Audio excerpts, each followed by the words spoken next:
Hello viewers, welcome to my channel Electrical Tutorial. After watching the video, if you think that my videos are helpful to you, then kindly subscribe my channel, like and share my videos.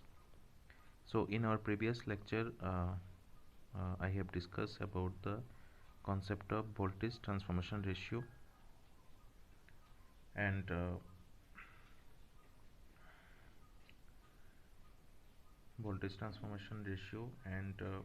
हमने discuss किया था जो कैसे हम primary circuit से secondary circuit में parameters को transfer करते हैं और सेकेंडरी सर्किट से प्राइमरी सर्किट में पैरामीटर्स को ट्रांसफ़र करते हैं, right. So in today's class we will study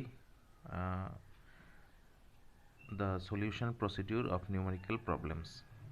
Okay, so let's consider a question, numerical question, to solve it. So the question is about a 40 kVA 2000 volt by 250 volt transformer has a primary resistance of 1.15 ohm. मतलब primary circuit में जो winding है उसमें जो resistance होगा वो होगा 1.15 ohm and secondary resistance of 0.0155 ohm. Okay, now the question is calculate number 1 total resistance in terms of secondary. Okay, in terms of secondary winding. Secondary winding में total resistance कितना होगा अगर हम लोग प्राइमरी रेजिस्टेंस को secondary circuit में transfer कर दें, क्योंकि देखिए यहाँ पे लिखा है in terms of secondary winding. That means we have to transfer all the primary parameters to the secondary side. Question number 2 is about total resistance drop on full load. Okay, मतलब transformer का जो secondary side है, that means output side है, वहाँ पे जब हम लोग लोड कनेक्ट करेंगे तब वहाँ पे टोटल ड्रॉप कितना होगा रेजिस्टेंस के across. Okay, third number question is about total copper loss on full load. मतलब सेकेंडरी में जब हम लोग लोड कनेक्ट करेंगे तो वहाँ पे टोटल कॉपर लॉस कितना होगा. ओके, ये 3 क्वेश्चन हम लोगों को डिटरमाइन करना पड़ेगा. तो first of all let's note down the data given into the question. Okay, तो क्वेश्चन में कौन सा डेटा गिवन दिया हुआ है. First data is the output of the transformer. Okay, you can see at the starting of the question it is mention that a 40 kVA transformer, that means output of the transformer is 40 kVA.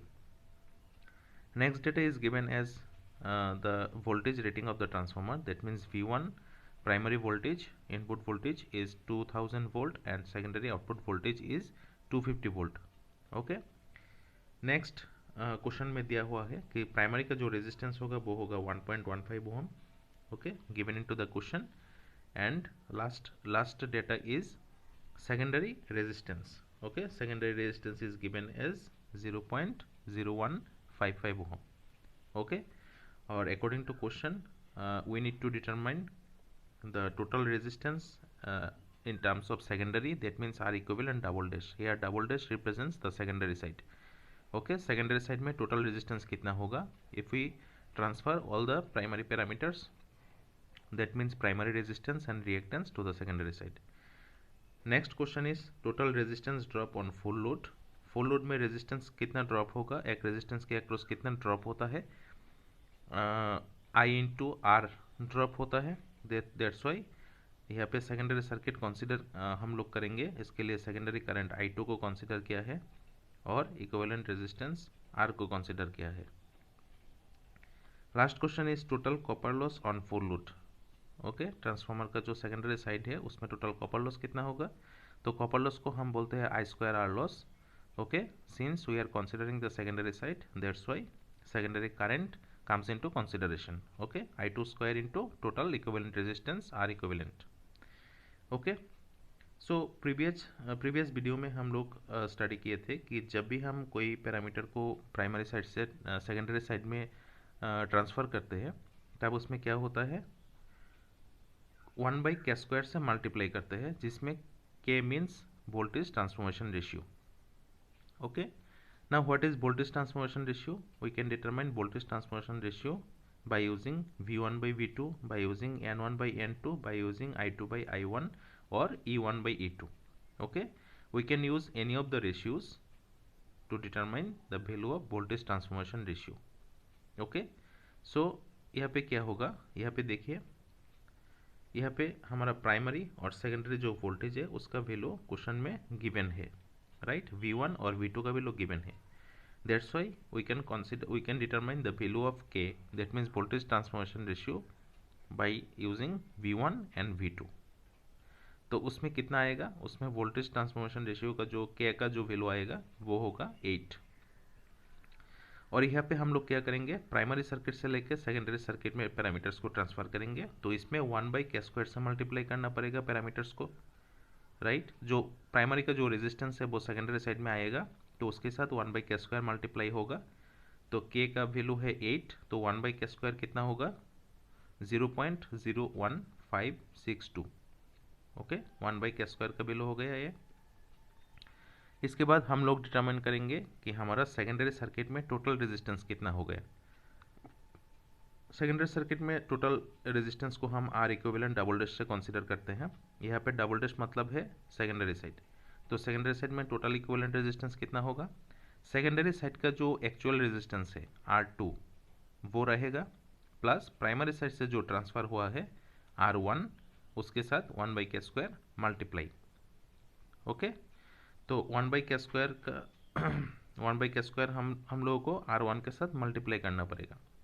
Okay, this whole equation will give you the total equivalent resistance across the secondary side. So R2 का जो resistance है question में given दिया हुआ है, ये देखिए 0.0155 ohm. Okay, so that's why we can replace the value of R2 with 0.0155 plus 1/k² का वैल्यू हमने अभी डिटरमाइन किया है 0.01562, 0.01562। उसको मल्टीप्लाई करेंगे R1 की वैल्यू के साथ। R1 का वैल्यू क्वेश्चन में गिवन दिया हुआ है 1.15 ओहम। ये जो टोटल हमारा एक्सप्रेशन होगा इसका यूनिट होगा ओहम, राइट। इसको अगर हम अभी इसको सॉल्व करें तो उसमें कितना रेजिस्टेंस आएगा, 0.03346 ओहम, राइट। इतना रेजिस्टेंस इस इक्वेशन को, इस टोटल कैलकुलेशन यहाँ पे हम लोग करें तो उसका वैल्यू निकल के आएगा 0.03346 ohm. Okay, so ultimately this is the answer of question number 1। Question number का आंसर हो गया यहाँ पे। Next coming to the question number 2, जो कि रेजिस्टेंस ड्रॉप को हमें डिटरमाइन करना है। तो ड्रॉप कितना हो जाएगा, टोटल ड्रॉप कितना हो जाएगा, total drop, the value of total drop will be I2 into R equivalent double dash, right. तो इसमें क्या होगा, हमारा I2 का वैल्यू डिटरमाइन करना पड़ेगा, राइट। सो अभी तक हमने I2 का वैल्यू डिटरमाइन नहीं किया है, तो उसको डिटरमाइन करने के लिए देखिए हमारा जो आउटपुट है, आउटपुट कितना दिया हुआ है 40 kVA, राइट, 40 kVA। तो आउटपुट कहाँ से निकलता है, ट्रांसफार्मर का सेकेंडरी साइड से, राइट। तो सेकेंडरी सर्किट में जो आउटपुट होगा उसको हम लिख सकते हैं V2 इंटू I2, जो कि वोल्ट एम्पियर है, और यहाँ पे जो 40 है वो क्या है, किलो वोल्ट एम्पियर पे है, इसीलिए उसके साथ 1000 मल्टीप्लाई करना पड़ेगा। अभी क्या हो गया, 40 kVA जो है वो अभी 40 इंटू 1000 वोल्ट एम्पियर हो गया, और एक्चुअल हमारा जो मैथमेटिकल एक्सप्रेशन होगा आउटपुट का वो होगा V2 इंटू I2, जो दोनों क्या होगा, इक्वल होगा, right. So using this equation we can determine the value of I2 like 40 into 1000 by V2, right. और क्वेश्चन में V2 का वैल्यू, क्वेश्चन में V2 का वैल्यू कितना है 250, राइट। क्वेश्चन में V2 का वैल्यू कितना है 250। तो यहाँ पे हम डिवाइड करेंगे इसको 250 से, यूनिट क्या होगा, यूनिट होगा एम्पियर। तो इसको अगर हम सॉल्व करें तो I2 का वैल्यू जो आएगा वो होगा 160 एम्पियर, राइट। तो इसके बाद हमारा जो क्वेश्चन है, क्वेश्चन में हम लोग टोटल ड्रॉप को डिटरमाइन कर सकते हैं, जो कि है I2 इंटू R इक्विवेलेंट। अभी I2 का वैल्यू कितना हो गया, I2 का वैल्यू हो गया 160, राइट। I2 का वैल्यू हो गया 160 इंटू R इक्विवेलेंट कितना हो गया, R इक्विवेलेंट हमने डिटरमाइन किया है 0.03346, राइट, 0.03346, ओके, ये हो गया हमारा वोल्टेज ड्रॉप, इसका यूनिट कितना होगा, वोल्ट में होगा, और ये निकल के आएगा 5.35 वोल्ट। तो ये हो गया हमारा क्वेश्चन नंबर 2 का आंसर। अभी थर्ड क्वेश्चन हम लोग को डिटरमाइन करना है, जो कि है total copper loss on full load. Okay, तो टोटल कॉपर लॉस कितना होगा, टोटल कॉपर लॉस कितना होगा, कॉपर लॉस को हम कैसे लिखते हैं, आई स्क्वायर आर लॉस, तो I two square into R equivalent double dash, that means 160 square into R equivalent कितना आ गया 0.03346, राइट। और लॉस का यूनिट कितना होता है, वाट, लॉस का यूनिट हो गया हमारा वाट। तो इसको अगर हम सॉल्व करें तो टोटल लॉस निकल के आएगा 855 वाट। ओके, तो ये हो गया हमारा answer of question number 3। Okay, so this way we can solve the numerical problems related to voltage transformation ratio and shifting of transformer parameters. So I hope all of you have understand the numerical problem clearly. If you have any queries, you can ask in comment section, and if you have understand the video, then kindly like and share. Thank you for watching.